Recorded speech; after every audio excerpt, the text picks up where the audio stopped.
സുഹൃത്തുക്കളെ, സഹോദരങ്ങളെ, അങ്ങനെ പട്ടിക്കും കിട്ടി ഒരു പത്മഭൂഷൺ. ഇത് എൻ്റെ വാക്കുകളല്ല, നമ്മുടെ മഹാനായ നടേശൻ ബാർ മുതലാളിയുടെ ജൽപ്പനമാണ്. ഒരു പത്മഭൂഷൺ വല്ല വിലയുണ്ടാ? അത് കാശ് കൊടുത്താൽ കിട്ടുന്ന സാമാനമായിട്ട് മാറിയില്ലേ? അതൊക്കെ അന്തം ഉണ്ടായിരുന്നു, കാലം ഉണ്ടായിരുന്നു. പത്മഭൂഷൺ ഏത് പട്ടിക്ക് വേണം? അപ്പോൾ ഞാൻ പറഞ്ഞതിൽ സോറി. അപ്പോൾ പട്ടിക്കും, ഏത് പട്ടിക്ക് വേണം പത്മഭൂഷൺ? ഇതൊക്കെ പൈസ കൊടുത്താൽ കിട്ടുന്നതല്ലേ? അപ്പോൾ എത്ര രൂപ അടച്ചാണ് ഈ വെള്ളാപ്പള്ളി നടേശൻ? അതായത് ഇന്ത്യയുടെ ചരിത്രത്തിൽ ഒരുപക്ഷെ ഒരു സമൂഹത്തെ വഴിപിഴപ്പിക്കുന്ന, ഒരു സമൂഹത്തെ അല്ലെങ്കിൽ ഭാവി തലമുറയെ മദ്യത്തിന് അടിമയാക്കുന്ന ഈ വെള്ളാപ്പള്ളി നടേശന് പത്മഭൂഷൺ കൊടുത്തതോടുകൂടി അതിൻ്റെ വിലയും നിലയും ഇല്ലാതായി. കാരണം ആളുകൾ ചിരിക്കില്ലേ? കേരളത്തിലുള്ള ആളുകൾ, ബാക്കിയുള്ള ഇന്ത്യയിലുള്ള പല ആളുകൾക്കും അറിഞ്ഞുകൂടല്ലോ വെള്ളാപ്പള്ളി നടേശൻ ആരാണെന്ന്. വെള്ളാപ്പള്ളി നടേശൻ എന്ന് പറയുന്നത് 120 കേസുകൾ അയാളുടെ പേരിലുണ്ടെന്നാണ് ലേറ്റസ്റ്റ് കണക്ക്. 120 കേസുകളുള്ള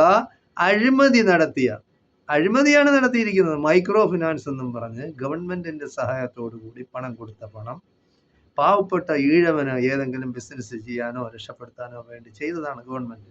ആ പൈസയിൽ തിരിമറി കാണിച്ച് അതിന്റെ പേരിൽ കേസുണ്ട്, ഹൈക്കോടതിയിൽ കേസുണ്ട്.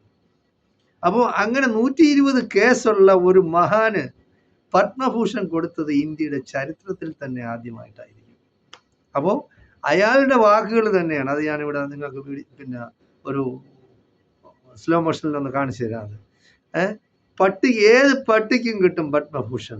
അപ്പോൾ പട്ടിക്കാണ് കൊടുത്തിരിക്കുന്നത്. അപ്പോൾ അയാൾ കളിയാക്കിയത് ഈ കേന്ദ്ര ഗവൺമെന്റിനെയാണോ മോഡിയെയാണോ എന്ന് നമുക്കറിയില്ല. എന്തായാലും പൈസ കൊടുത്താൽ കിട്ടുമെന്നാണ് അയാൾ തന്നെ പറയുന്നത്. അപ്പോൾ അയാൾ പൈസ കൊടുത്ത് കാണാം, അറിഞ്ഞൂടാ.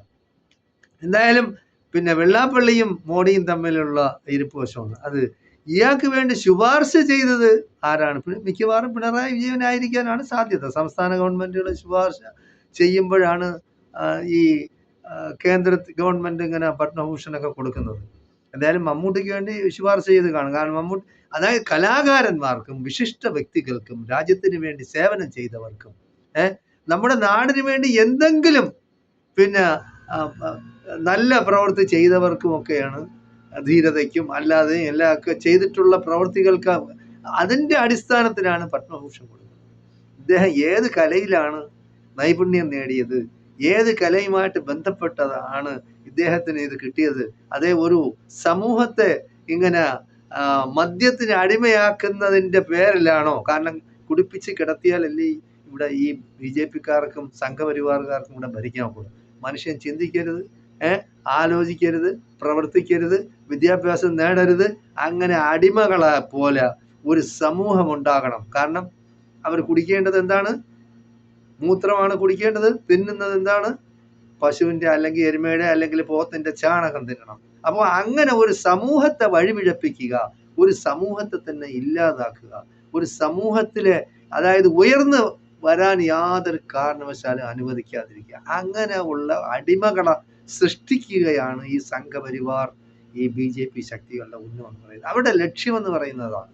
അതായത് ക്രിസ്ത്യാനികളെ ഇല്ലാതാക്കുക, മുസ്ലിങ്ങളെ ഇല്ലാതാക്കുക, ഇവിടെയുള്ള ദളിതന്, ആദിവാസികള്, അങ്ങനെയുള്ളവരെ ഇല്ലാതാക്കുക, എന്നിട്ട് അവർക്ക് ഭരിക്കുക. അപ്പോൾ വന്നവരെല്ലാം, പുറത്തുനിന്ന് വന്നവരെല്ലാം ഇന്ത്യക്കാർ തന്നെയാണ്.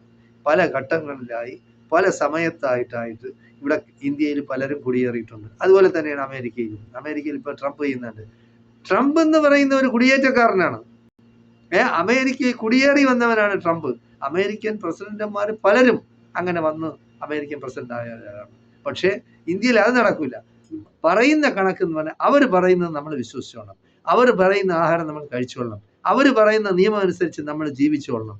അപ്പോൾ ഇങ്ങനെയൊക്കെ തിട്ടൂരം പുറപ്പെടുവിക്കുന്ന ഈ സംഘപരിവാർ ശക്തികളാണ്, അതിനെ താലോലിക്കുന്ന BJP-യും നമ്മുടെ ശത്രുക്കളാണ്, രാജ്യദ്രോഹികളാണവർ. രാജ്യസ്നേഹികൾ ഒരിക്കലും അവർക്കാകാനും കഴിയില്ല.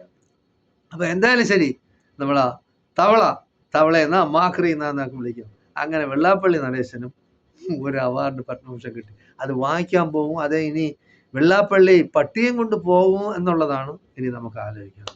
എന്തായാലും മമ്മൂട്ടിയെ ആക്ഷേപിക്കുന്നതിന് തുല്യമാണ് കേന്ദ്ര ഗവൺമെന്റ് ചെയ്തത്. മമ്മൂട്ടിക്കും നമ്മുടെ വെള്ളാപ്പള്ളിക്കും ഒരേ ഗ്രേഡ് കൊടുക്കുന്ന കേന്ദ്ര ഗവൺമെന്റിനെ പറ്റി നമ്മൾ ആലോചിക്കണം. സമൂഹത്തിൽ വെറുപ്പും വിദ്വേഷവും വർഗീയതയും കുത്തി നിറയ്ക്കുന്ന വിഷം മാത്രം ചീറ്റുന്നു. അതായത് നല്ല അന്തസ്സും അഭിമാനമുള്ള ഈഴവ സമുദായത്തിൽപ്പെട്ട ആരും ഈ വെള്ളാപ്പള്ളി അനുകൂലിക്കുന്നതാണ് ഞാൻ കേട്ടിട്ടില്ല. നമ്മളിപ്പോൾ അടുത്തൊക്കെ കാണുന്നുണ്ട്, ചാനലുകളിലും സോഷ്യൽ മീഡിയയിലൊക്കെ വരുന്നുണ്ട്, ഓരോരുത്തരിരുന്ന് അഭിപ്രായം പറയുന്നു. ഇയാള് പാവപ്പെട്ട ഈഴവന് വേണ്ടി അല്ലെങ്കിൽ SNDPക്ക് വേണ്ടി ഇയാൾ എന്താണ് ചെയ്തത്? ഇയാൾക്ക് അവിടെ മലപ്പുറത്ത് കോളേജ് കിട്ടുന്നില്ല, സ്കൂള് കിട്ടുന്നില്ല, മറ്റേത് മറിച്ചതെന്നും പറഞ്ഞ് ഒരുപാട് കംപ്ലൈന്റ് ചെയ്യുന്നുണ്ട്. പിണറായി വിജയന്റെ ഏറ്റവും അടുത്ത ദോസ്താണ് വെള്ളാപ്പള്ളി നടേശൻ. പിണറായി വിജയന് ഏതെങ്കിലും രീതിയിൽ എന്നെങ്കിലും ഈ കഴിഞ്ഞ 10 വർഷത്തിനിടയിൽ ഒരു ആപ്ലിക്കേഷൻ കൊടുത്തിട്ടുണ്ട് അയാൾ SNDPക്കോ SN ട്രസ്റ്റിനോ വേണ്ടി, ഒരു കോളേജിനോ, ഒരു എഞ്ചിനീയറിംഗ് കോളേജിനോ, ഒരു മെഡിക്കൽ കോളേജിനോ വേണ്ടി കൊടുത്തിട്ടില്ല. കാരണം ഇപ്പോഴെന്ന് പറയുന്നത് പണ്ട് കാലങ്ങളിൽ എയ്ഡഡ് സ്കൂളുകളും എയ്ഡഡ് കോളേജുകളും ഉണ്ടായിരുന്നു. കാരണം അവർക്ക് വേറൊന്നും അറിയണ്ട, നിയമങ്ങളും കംപ്ലീറ്റ് അവർക്ക് പൈസ ആവശ്യമുള്ള ലക്ഷക്കണക്കിന് 25-50 ലക്ഷം രൂപ വീതം അധ്യാപകരെ നിയമിക്കുമ്പോഴും നോൺ ടീച്ചിങ് സ്റ്റാഫിന് നിയമിക്കുമ്പോഴും അവർക്ക് കോഴ വാങ്ങിക്കാം. ഇന്നെന്ന് പറയുന്നത് സ്വന്തമായിട്ട് നടത്തേണ്ടി വരും. എയ്ഡഡ് സ്കൂളുകളും കോളേജുകളും സർക്കാർ അനുവദിക്കുന്നതുമില്ല, അവനവൻ ചെയ്തുകൊള്ളണം. അപ്പോൾ സ്വന്തം പൈസ മുടക്കി സ്കൂളുകളും കോളേജുകളും മെഡിക്കൽ കോളേജുകളും എല്ലാം ബാക്കിയുള്ള സമുദായത്തിലെ പ്രമാണിമാർ ഇപ്പോൾ നടത്തുന്നുണ്ട്. അവരെ സ്വന്തം ചെലവിലാണ് നടത്തുന്നത്. അതാണ് നമ്മൾ മനസ്സിലാക്കാനുള്ളത്. വെള്ളാപ്പള്ളിക്ക് അത് നടത്തി അങ്ങനെ പൈസ ഇല്ലാതാക്കാൻ ഉദ്ദേശിക്കുന്നില്ല. കാരണം ബാറും കീറും നടത്തി വെള്ളാപ്പള്ളി ഒരുപാട് പണം ഉണ്ടാക്കി വെച്ചിട്ടുണ്ട്. ഇത് എവിടെ കൊണ്ട് കുഴിച്ചു മൂടും വെള്ളാപ്പള്ളി? തുഷാർ വെള്ളാപ്പള്ളി എന്തോ ഫ്രോഡ് കേസിൽ ഇവിടെ UAE അകത്തായപ്പോൾ തന്നെ ഇറക്കിയത് നമ്മുടെ യൂസുഫ് അലിയാണ്. അപ്പോൾ യൂസുഫ് അലി എന്തായാലും വിദ്യാഭ്യാസ മേഖലയിലോട്ട് കടന്നിട്ടില്ല എന്നാണ് ഞാൻ മനസ്സിലാക്കുന്നത്. എന്തായാലും ശരി, വിദ്യാഭ്യാസ മേഖലയിലേക്ക് കടക്കുന്ന കൂടുതലായിട്ട് ക്രിസ്ത്യാനികളും മുസ്ലിങ്ങളുമാണ് ഇപ്പോൾ. അപ്പൊ അവർ അതിൻ്റെതായ വിദ്യാഭ്യാസം മെച്ചപ്പെട്ടിട്ടുണ്ട്. ഇത് കണ്ട് അസൂയപ്പെട്ടിട്ട് വെള്ളാപ്പള്ളിക്ക് സഹിക്കുന്നില്ല. വെള്ളാപ്പള്ളിക്ക് കള്ള് കച്ചവടം, ഒന്നാമത്തെ കാര്യം എന്ന് പറഞ്ഞാൽ മുസ്ലിങ്ങളെ കൂടുതലായിട്ട് കള്ളു കുടിക്കാൻ കിട്ടൂല. അപ്പൊ അതുകൊണ്ട് മുസ്ലിങ്ങളെ കൊണ്ട് വലിയ മെച്ചമൊന്നും വെള്ളാപ്പള്ളിക്ക് കിട്ടാൻ സാധ്യതയില്ല. അതേസമയം ഈഴവ സമൂഹത്തിന്, ഈഴവ സമുദായത്തിന് ഒരുപാട് നേട്ടങ്ങൾ മുസ്ലിങ്ങളെ കൊണ്ടുണ്ടായിട്ടുണ്ട്. അവിടെ ആ കാലത്തൊന്നും ജാതിയും മതവും വർഗീയ ചിന്തകളും ഇല്ലാത്ത ഒരു കാലഘട്ടം ഉണ്ടായിരുന്നു. എൻ്റെ കുട്ടിക്കാലത്തൊന്നും ഞാൻ കേട്ടിട്ടില്ല ഈ വർഗീയത ഇത്രയും ഇതായിട്ട്. എൻ്റെ കുട്ടിക്കാലത്ത് ഞാൻ കേട്ടിട്ടുള്ളതാണ്, ശിവരിക്കുന്നിന്മേൽ കോളേജ് സ്ഥാപിക്കാൻ സംഭാവന നൽകണേ നാട്ടുകാരെ എന്നും പറഞ്ഞ് അനൗൺസ്മെന്റ് ഇങ്ങനെ ചെറിയ കാറില്ല, ഓട്ടോറിക്ഷ അന്നില്ല. അങ്ങനെ ഞാൻ കേട്ടിട്ടുണ്ട്, എൻ്റെ കുട്ടിക്കാലത്ത് ഞാൻ കേട്ടിട്ടുണ്ട്. അങ്ങനെ ഒരുപാട് പേര് സംഭാവന കൊടുത്താണ് ശിവരിക്കുന്നിന്മേൽ കോളേജ് സ്ഥാപിച്ചത്. അല്ലാതെ ഈ വെള്ളാപ്പള്ളി അന്ന് ഉണ്ടായിരുന്നതെന്ന് എനിക്കറിയാം. വെള്ളാപ്പള്ളി മിക്കവാറും ആ സമയത്തെല്ലാം ഈ ചാരായം ഉണ്ടല്ലോ, വാറ്റുചാരായം. അന്ന് പണ്ട് ഈ ബാറൊന്നും ഇല്ലല്ലോ. വാറ്റുചാരായം ഇങ്ങനെ ഇളിയിൽ വെച്ച് മുണ്ട് കയറ്റി കൊടുത്തൊരു കക്കൂടിയും കെട്ടി ഇവനെല്ലാം നാൽക്കവലകളിൽ ചെന്ന് നിൽക്കും. ആളുകൾക്ക് ഒരു ഗ്ലാസും കാണും. ഒഴിച്ചു കൊടുപ്പായിരുന്നു വെള്ളാപ്പള്ളിക്ക് ജോലി. അപ്പൊ അതിങ്ങനെ പുരോഗമിച്ചാണ് ഇന്നിപ്പോ വലിയ ബാർ മുതലാളിയായത്. അപ്പൊ ഇവന്റെയൊക്കെ കാര്യം എന്ന് പറയുന്നത് നാടിനെ നശിപ്പിക്കുക, സമൂഹത്തിനെ നശിപ്പിക്കുക. അങ്ങനെ ഉള്ളവന് പത്മഭൂഷൺ കൊടുത്ത് എന്തായാലും ശരി ചരിത്രം സൃഷ്ടിച്ചിരിക്കുകയാണ് നമ്മുടെ മോഡിജി. നല്ലത് തന്നെ. എന്തായാലും അങ്ങനെയെങ്കിലും വെറുപ്പും വിദ്വേഷവും സമൂഹത്തിൽ പെടുത്തുന്നതിന് ആദ്യമായിട്ട് ഒരു അവാർഡ് കിട്ടിയ, പത്മഭൂഷൺ കിട്ടിയ ഒരു വ്യക്തി എന്നുള്ള നിലയിൽ ഇദ്ദേഹത്തിന്റെ ഒരു 2000 കോടിയുടെ, ഒരു 1000 കോടിയുടെ ഒരു പ്രതിമയുണ്ടാക്കി ശിവഗിരിക്കുന്നിൽ സ്ഥാപിക്കണമെന്നാണ് എനിക്ക് പറയാം. കാരണം ശ്രീനാരായണ ഗുരുവിനെ അവിടെ നിന്ന് മാറ്റിയിട്ട് വെള്ളാപ്പള്ളി നടേശൻ എന്ന ആചാര ബാഹുവിന് നമുക്ക് അവിടെ ഒരു പ്രതിമയുണ്ടാക്കി വെച്ച് കാലാകാലം ഓർമ്മിക്കണം. കാരണം സമൂഹത്തിനെ വഴിവിഴപ്പിക്കുന്ന വെള്ളാപ്പള്ളി നടേശൻ ഒരു പ്രതിമയുണ്ടാക്കി വെച്ചില്ലെങ്കിൽ നമ്മളെ കൊണ്ട് എന്താണ് നേട്ടം? അപ്പോൾ ഈഴവ സമുദായമായിരുന്നാലും ശരി, പിണറായി വിജയനായിരുന്നാലും ഇറങ്ങിപ്പോകുന്നതിനെങ്കിലും ഒരു 500 കോടി രൂപയെങ്കിലും, എന്തായാലും ആവശ്യം പോലെ കോടികൾ ഇവിടെ പാഴാക്കി കളയുന്നുണ്ടല്ലോ, ഒരു 500 കോടി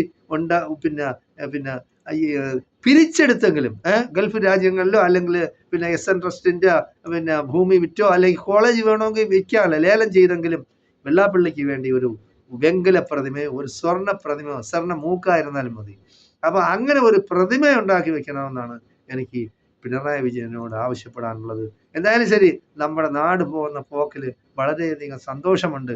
ഇത്രയും ലജ്ജാവഹമായ ഒരു രാജ്യത്താണല്ലോ നമ്മൾ ജീവിക്കുന്നതെന്ന് ആലോചിച്ചിട്ട് യാതൊരു പിടുത്തവും കിട്ടില്ല. എന്തായാലും ശരി, എല്ലാവർക്കും നന്മ വരട്ടെ, എല്ലാവർക്കും നല്ലത് വരട്ടെ, മോഡി നീണാൾ വാഴട്ടെ എന്ന് ആശംസിച്ചുകൊണ്ട് ഞാൻ തൽക്കാലം നിർത്തുകയാണ്. ജയ് ഹിന്ദ്, ജയ് ഭാരത്.